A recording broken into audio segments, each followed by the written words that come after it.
by nature, I'm not really a patient person, but I think if you're playing the long game, which this industry, is certainly that, and by just repeating those process over and over, becoming that kind of leader in the market and being that trusted resource, I think goes a long way with people. As you kind of build that trust over time, you slowly start to make your name in the market, and then you start to build that way. In this episode, I'm joined by Jeff Kauffman, National Sales Manager of All Western Mortgage. We're going to talk about all things mortgage, from changing markets from Las Vegas to Denver, what it takes to be a successful branch manager, and what it takes to be a top 10 loan officer at your company. If you like this episode, please give us a like, subscribe, and even leave us a comment. Jeff, welcome to the show. Appreciate you joining me today.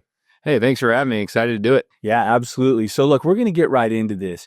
You've moved from Las Vegas to Denver. You've risen to now running all of sales at AWM. I want to talk about different markets, mindset, thought process, all of that. You okay if we just get right into it? Let's do it. Okay.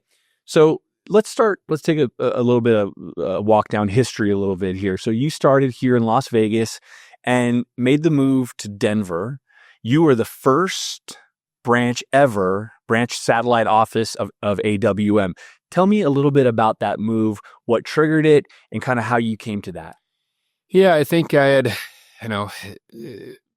met my wife here, kind of by way of Texas, New York, but, we were looking to kind of be closer to family, and I think the opportunity came to make a move. I had established a pretty decent business here in Nevada, and it was a big career move and decision for me. And I remember sitting down there in your office 15 years ago or something around there. And, the opportunity was, my wife is from Texas. I'm from Colorado. And so we kind of looked at both opportunities there. And I think the main one was, we just wanted to be closer to family as we were about ready to begin our family. And so ultimately Denver won out. And, looking back 15 years now is a good decision. So the mortgage business is very relationship driven. So, as you contemplate a move like that, leaving the business that you had established, what's going through your mind as you're looking to start in a completely new market? Yeah, it was a lot. I mean, to pick up and leave what I built here, and there was a lot of trips back and forth, but I think I had a really good idea and blueprint of how I built my business here in Nevada to replicate that and moving to Denver. Yeah. And what was your biggest fear as you were making that move?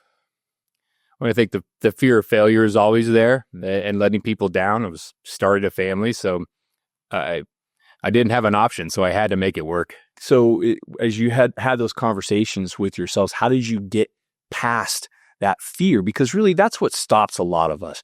It's that fear of making that next move, that fear of failure. Somehow you overcame that. How'd you do that?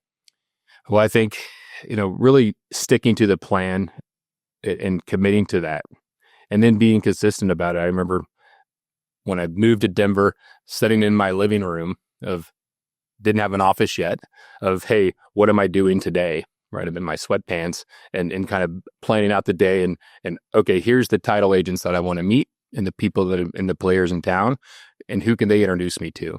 And then recognizing who are the real estate agents that I got to meet and get in front of. And so I did a lot of that. And I think, just some old fashioned hard work and committing to it and not giving up. Yeah. And so really it sounds like preparation was the key, having a playbook, so to speak. Yeah. I mean, you can't really go into that just willy-nilly and hope that everything works out. And I was very, I think, methodical about that, of what I wanted to do and executing on that plan. Yeah. And I made a similar move a few years before that, right? Yeah. Moving from Santa Cruz to Las Vegas. I don't know if you know that about Sure. me. Yeah.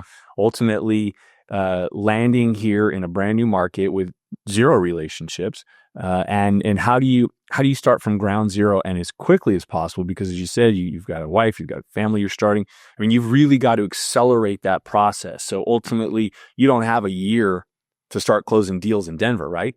Oh yeah, I had to go. And I think I relied on some of that business that was here in Nevada, but I had created a plan by creating CE classes for agents. That allowed me to get in front of a lot of agents very quickly and then identifying the ones that are actually doing the business and ultimately, going to be sending me the business. And I kind of had a plan of being that trusted leader in the Denver market and immediately hit the ground running. I might only had 3 or 4 agents at that first class, right? And but I built that up to 20 or 30 agents at a time. And so when you're in front of that many agents, you can usually capture, 3 or 4 at a time and pluck some of those off. And then you kind of identify, all right, who's actually doing the business here in the classes that I'm coming to. Yeah. And really it's that consistency piece, right? And consistently creating opportunity by just simply getting out in front of people. Well, yeah, I mean, and they weren't like sending me deals right away after the first class, right? But I think as I did more of these and as I've gotten to know more and more agents, I think slowly they started to trust me and build that rapport. And then, the deals started to come. Yeah. And I'm sure you made some mistakes along the way, right? It's not a perfect process. Oh, yeah. Many of them, I think. And I think it was really the ability to kind of pass on some agents maybe and spending time and wasting time on agents that really weren't, sending me the business and I'm spinning my wheels. Mm-hmm. So it's identifying those and recognizing that pretty quickly to move on. Yeah. So as we move forward, so that was the initial move to Denver. Now you're getting some traction. You're building a team. You're starting to recruit some LOs. Talk a little bit about, and I don't want to go too far down. I want to kind of stay tight here. But one of the things that I've always really appreciated about the way you've operated is you've had a sense of patience, although, with some intensity, but understanding that this process takes time. You don't just build something overnight. So maybe to start a little bit, as you started to build your branch, what's happening at that point? What's going through your mind? And how are you doing that? Yeah, I mean, I think by nature, I'm not really a patient person. But I think if you're playing the long game, which this industry, is certainly that, and by just repeating those process over and over, and becoming that kind of leader in the market and being that trusted resource, I think goes a long way with people. Mm-hmm. And I think as you kind of build that trust over time, you slowly start to make your name in the market, and then you start to build that way. Yeah. So whether it be new loan officers, whether it be just new transactions, new referral partners, that's how it happened. Because I think when we've hired a lot of branch managers here, and there's always this real intensity to try to go and build quickly and ramp up volume and really kind of go from 0 to 60. And I'm not sure that that's realistic all the time. And so I think what I want to touch on a little bit with you here was really, how do you see the healthy progression of somebody building something? You've got your months 1, 2, and 3, and then how do you get them through kind of the middle zone area where it gets a little more difficult, and then out onto the other side of what we would call a healthy, successful branch? Yeah, I mean, I think, and maybe it took me a little bit longer as I started in a brand new market, but I think it really, to be fully baked, it's 6, 8, 12 months it takes to really kind of hit your stride and get in your zone and develop those relationships over time and kind of continually to build that branch. Where did you waste time early on? And we've all done it. But if you could look back now and say, hey, this is really, I spent too much time on this. I wasted too much time going down that path. Is there something that stands out for you? Yeah, I think I just mentioned that is one way. And that's really focusing on agents that really weren't producing results. And I think, it's hard to say, no, hey, I'm good. I want to kind of focus on someone else. But I think also on loan officers that I'm spending time with to try to develop and trying to help them grow and kind of teach them, how the business works and help them, further business in putting the time and effort into people that actually want it and wanting to receive that and not wasting time for someone that's really not going to take the feedback and really take those, items to the field and really develop those. I mean, we talk a lot about that. And if somebody wants my help and somebody is open and receptive and willing to put in the work, because that's the other part of it, you can have opportunity and you and I can give that opportunity, but without the effort on the other side, it really doesn't go anywhere. Yeah, 100%. And I'll pour into whoever it may be if they're receptive and they want to learn and not know everything there is out there, right? We're always constantly learning, trying to be better, but all kind of my mindset is that of a servant leader and trying to be there for them and show up for them. And that's what's served me well over, the last 15 years, and really being intentional about that and identifying the people that actually want the help and they're going to take it and run with it. So what signs are you looking for there? I mean, I think it's the consistency that you see in the people, right? And so are they doing it, on a day-to-day basis, on a week-to-week basis, on a month-to-month basis, day in, day out? And I think if they're doing those things, the business is going to show up. Yeah, it's the activity, right? 100%. And we talk, there's a lot of terminology for it, but ultimately that activity leads to results. And if you have a plan, right, that playbook, as we discussed earlier, and you do that, you execute that plan over a long period of time, at some point it's going to pay off at different levels, certainly. Sure. But I think that's really the biggest challenge. And I think that one of the problems or one of the hurdles we have is that as salespeople, we tend to, we're looking for instant gratification. And in today's market, that's not a reasonable expectation, right? You're going to put a lot of effort into something and you won't see the results for many, many months. Yeah.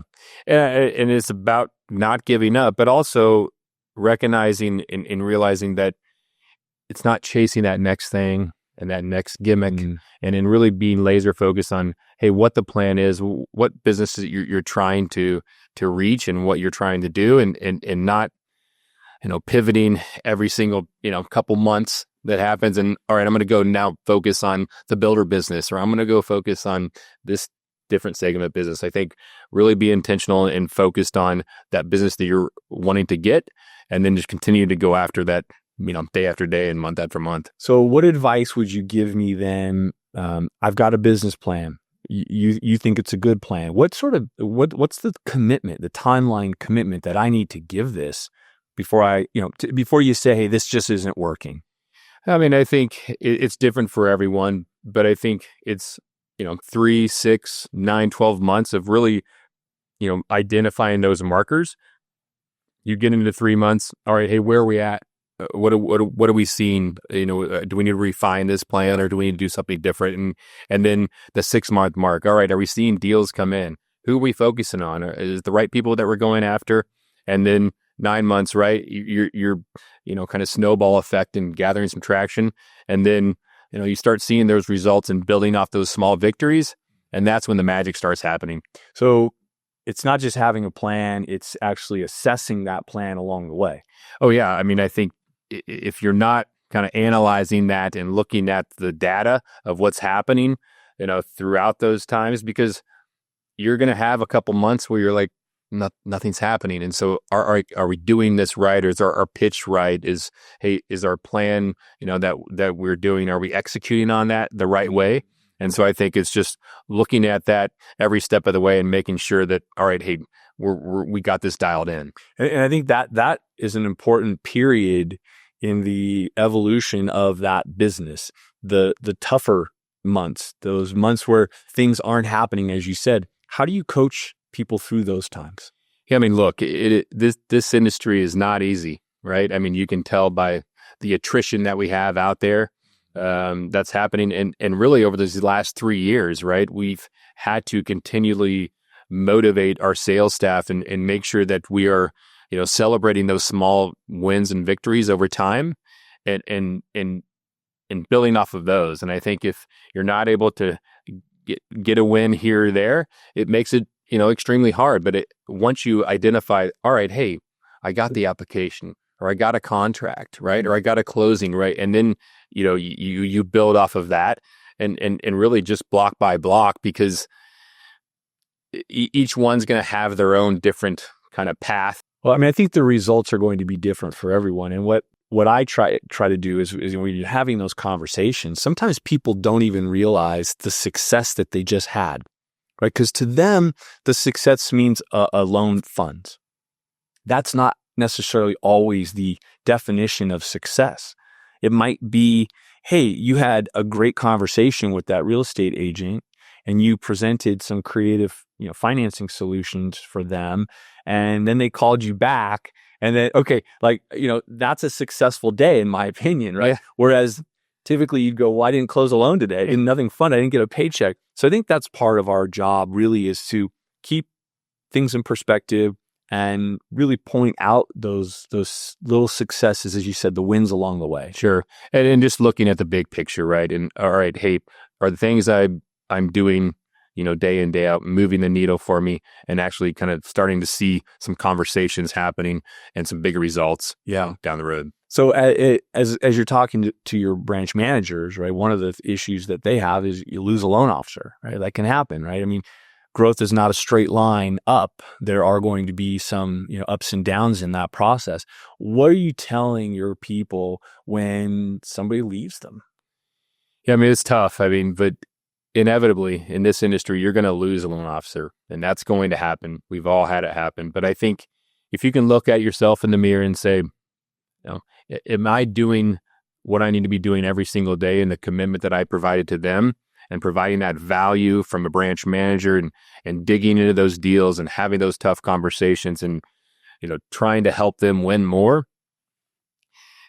you got to be okay with it at the end of the day. And I think the cool thing about that is when you have somebody that comes back, right? And that happens a few times, and it's nice to see. And I think it's a validation process that happens when, all right, they come back full circle.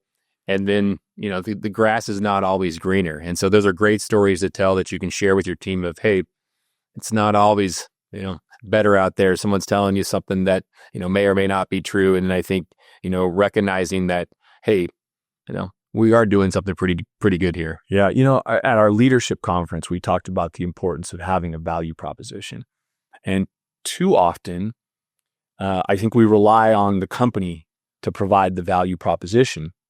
What we've been working on is also, hey, as a sales leader, branch manager, regional, whatever your title may be, as a sales leader, you have to have your own set of value propositions, because ultimately you're there on the ground with that loan officer. I think, what you're saying is, hey, if you're delivering on those values, on those value propositions, and you're delivering to your team, I mean, you're doing the best you can. Right? Yeah, that's all you can do right at the end of the day. And I think, you have a company that supports you, that's providing a wide product mix. That's just the nature kind of our business. But I think if you can look at yourself and say, hey, am I providing them the opportunities and promise them what I told them when they came on? That's all you can do. Let's switch gears a little bit. I want to talk about the concept of tenure and loyalty, and the things that we talk about a lot here. I think one of the things that makes our company unique is the number of people that have been here for a long time. You don't find that everywhere. And I want to ask you, where does that come from for you? How did you become that guy who's, and I know, like, it's not always been perfect here, right? Yeah. But we've worked through the issues. Where did you get that personality trait?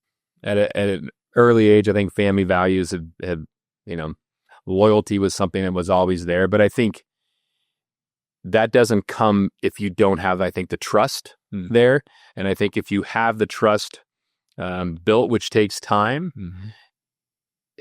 loyalty is easy when the business is great, right? But I think true loyalty shows up when the road's a little bit bumpy. And we've had multiple conversations over the years. It wasn't all rainbows and unicorns, but what I got from you was a commitment that, hey, I'm listening, and whatever the issue may be, we're going to work on it and fix it. And that commitment was important to me.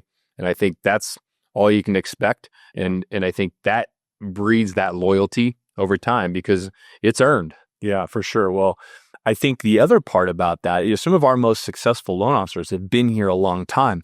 When I look at that, I feel like there's something there. There has to be more to the story, right? It's, yes, they're great at what they do and the company's supporting them. But tell me a little bit, what do you feel, what advantages does a loan officer gain by being somewhere for a long time? Well, I mean, my first thought is credibility, right? That you have a company that backs you, right? The stability, right? That you're not jumping around and, hey, this is the best place. This is the best place. Like, I've been here.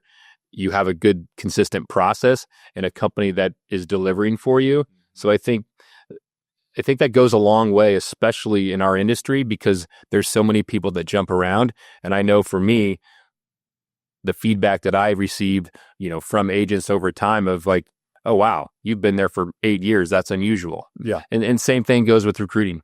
Yeah, because whenever you move, there's a disruption in your business, and it can come in a number of ways, right? If it's things you don't even know.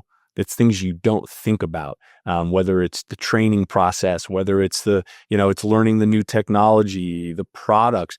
What would you say for the person who's always kind of looking over their shoulder as to where the grass may be greener? What would you say to that person? I mean, I think, talk about having to start all over, rebuild from scratch, whether it's rebuilding your team, rebuilding your process.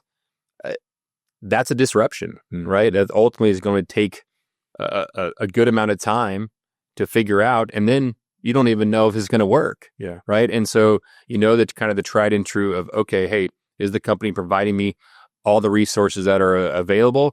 And then really, I think it's a hard look in the mirror of, am I doing the stuff that I should be doing day in, day out? And so obviously change is sometimes it's inevitable. And in order for a loan officer or a sales leader to really grow themselves, grow their business, they've got to make a move. What would you say though? What should I be looking for in terms of the company that I'm with today, the company I'm comparing? What's one of the most important things in your mind that should trigger you to go? Like, what's happening that this is kind of a non-starter for me? You need to make a move. Well, I think maybe your voice is not being heard, right? And you're dealing with certain issues, and either your branch manager is not showing up, or the executive team is, kind of falling on deaf ears. And so I think that's one of the things. But I think, also from a product mix, if you don't have the certain amount of products to be able to say yes, more often, that makes it extremely difficult, right? And so I think, do you have all of that? And then also, I think just from a system and process issue, are those things there and available to you, and are you utilizing them, day in and day out? Yeah, and you mentioned, people listening to have, is your voice being heard? How important is that to you at a branch manager level? How important was that to you that you had access to the people who could really help you, the decision makers? Oh, big time. I mean, my loan officers are looking at me, right, as that voice, to get through whatever issue they may be dealing with. And so I think, that is something that has served me well over time. Is I would take, those issues or that feedback and really listening to it and diving in of, all right, hey, what can we do to improve the process? And if you don't have a company that's listening, to those issues and to those concerns, that's certainly a concern. Yeah. Yeah. And as you said, your people are counting on you to come through for them, right? Because they're just, they don't feel like they have the ability to reach out and get the answers that they need. So that's a lot of pressure on you to be able to, come back and say, hey, I solved the problem. Sure. But then you also kind of, get that in return, right? Of when you do solve the issue, right? And you're having some difficult conversations over time. And maybe it is a company issue. Maybe it's a system issue within your own branch of the people you've hired. And so I think it's just also figuring out of, okay, do I have the right people and the right team kind of set up to make me the most successful, at this company? Yeah. Yeah. No, that's big. As you transitioned into, loan officer, branch manager, and then you had your sort of a regional role, really, because you had people here in Las Vegas and also in Denver. Sure. Maybe a couple of other places as well. So now all of a sudden, now you're running all of it, right, in terms of the sales. And so what did you learn along the way in each one of those stops and roles that really has prepared you for the role you're in today? I mean, I think being consistent and showing up, right? And I think, there's a lot of, I don't know if it's burden, but a lot of people that are relying on you to make that decision, and people's, livelihoods are in your hands. And so I think, but validating it through, the day-to-day things that I'm doing from origination standpoint, and knowing that I'm side by side with them and going through the trenches and rolling up my sleeves and not afraid to get my hands dirty, I think is something that served me well, because at that point, right, I'm not just some guy with a fancy title, actually been in their shoes before, know the difficulties they go through and how hard this job is. I think that's key, because if you've done the job, you've been there, you really have perspective. You know exactly what's going, and not only that, you have the ability to actually go in and physically help them, whether it's technology, whether it's pre-qualifying a loan, whether it's locking a loan, whether it's looking at it at an underwrite and understanding whether that got, whether they're meeting guidelines or not. Just really having the big picture, I think, is important. Oh, totally. And we've all dealt with the frustrated client, the difficult agent, right? Or the difficult underwrite that you're having to go through and trying to figure out solutions. And I think, that's the key thing is, hey, there's always a solution here. What is it that we can figure out to make this deal? Maybe it didn't come in the way we wanted it to, but hey, there's still an answer and there's still a way that we can, come out of this and get this deal ultimately closed, not only for the consumer, but also for your referral partner. Yeah. And so what would you say your experience as a branch manager has taught you now, and maybe the empathy that you have for people that are now in the role you were in previously, right? Because you've walked in their shoes. How does that impact how you operate? Yeah, I mean, I think that the fact that they know I've been there and I know, the difficult conversations that they have with these LOs and the fires that they have to put out, every day, right? That stuff's coming at them from a whole bunch of different directions. And it's not like you go through college or have that training. It's kind of on the fly, right? And so you start to kind of to build up kind of your toolbox. And I think when you have those and you have some breakthroughs there and some small victories, I think you slowly start building that respect around your team. And I think, that's appreciated by them. Yeah. Is there any decision that you made recently or in the recent past that you felt was unpopular with the team? Oh, I'm sure there's probably many that have, made, but, yeah, I mean, I think there's conversations that I've had to have with branch managers around profitability of making sure that, all right, hey, what changes do we have to make to kind of turn this ship around, right? And so I think that's one of them. I think, one thing that I learned over time, and, this was by trial and error and, a lot of failures, but I think is moving on from someone that doesn't fit within the team. And I would always say, oh, I can change this person. I can make them fit, within, kind of the branch. And I think more often than not, the quicker you move on from that person, usually the better results that you have. And I think looking back, they're like, oh, yeah, that made a lot of sense. Thanks for, kind of having that difficult conversation and pushing me to make that decision. It's funny how hard it is to get there, though, right? It's extremely hard. There's pressure. And as you said earlier in the conversation, people's livelihoods are at stake.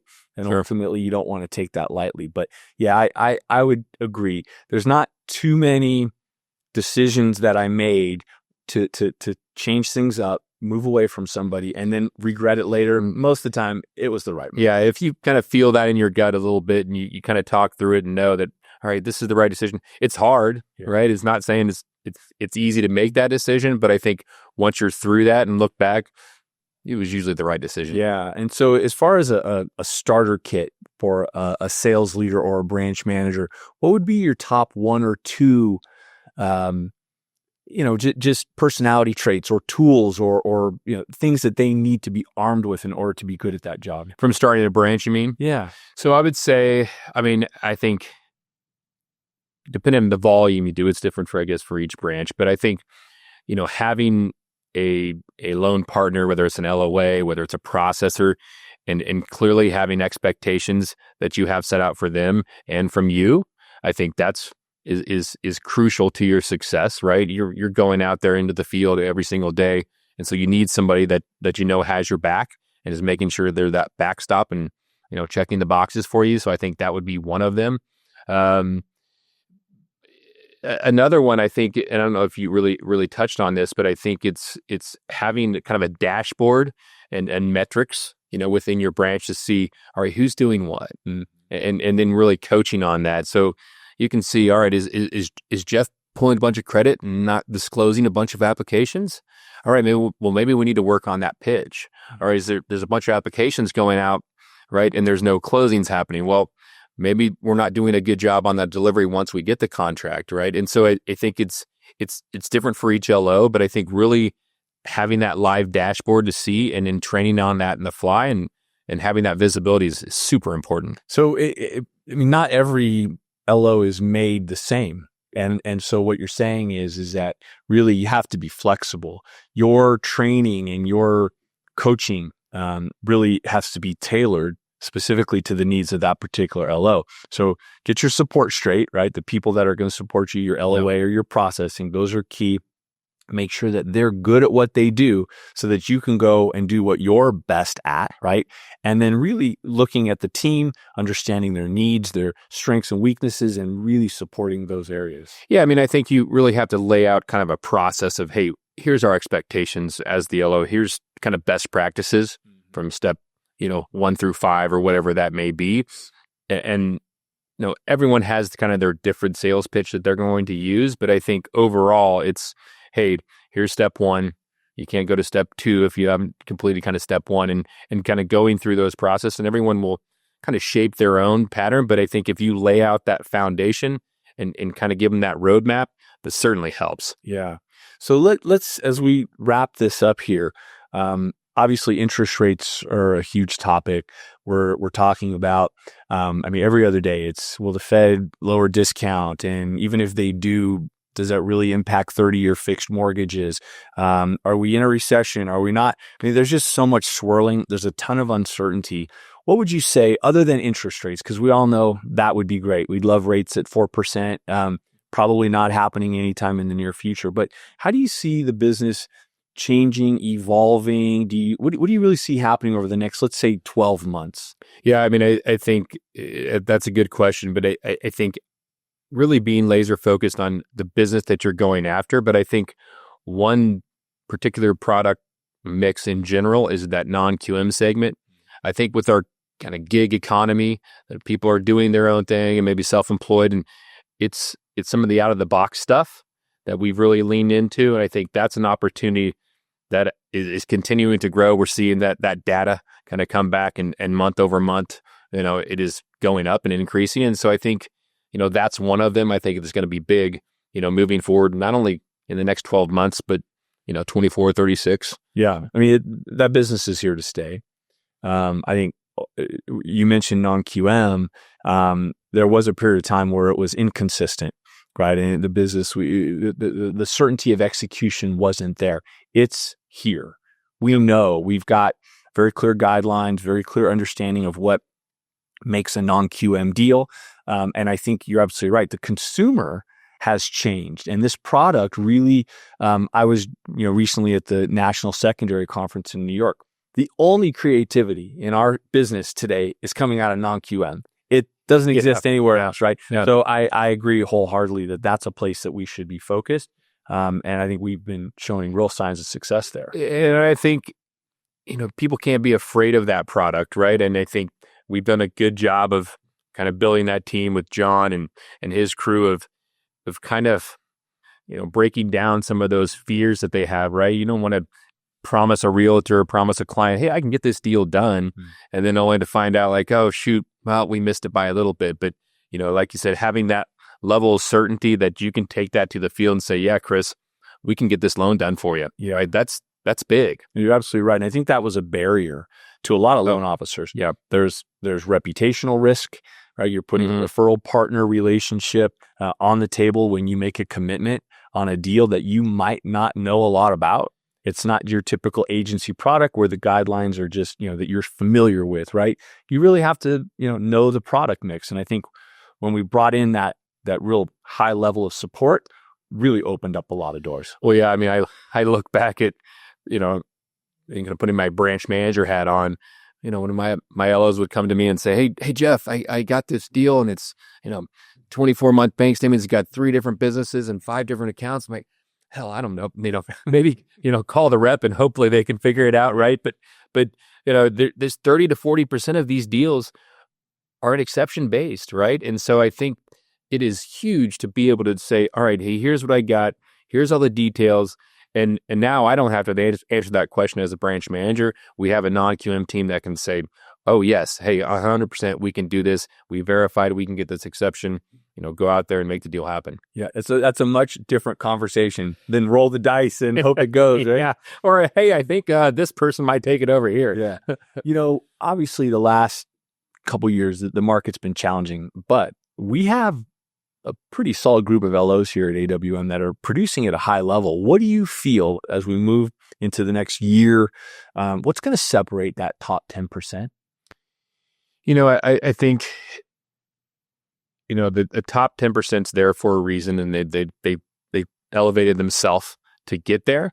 And I think it's just, the things that they have been doing day in, day out. And I think discipline is probably one of those things, right? And going through, everyone has struggled over the last 3 years, right? No one is doing the production that they've always wanted to do. But I think, by keeping that discipline and that consistency, they're going to continue to win.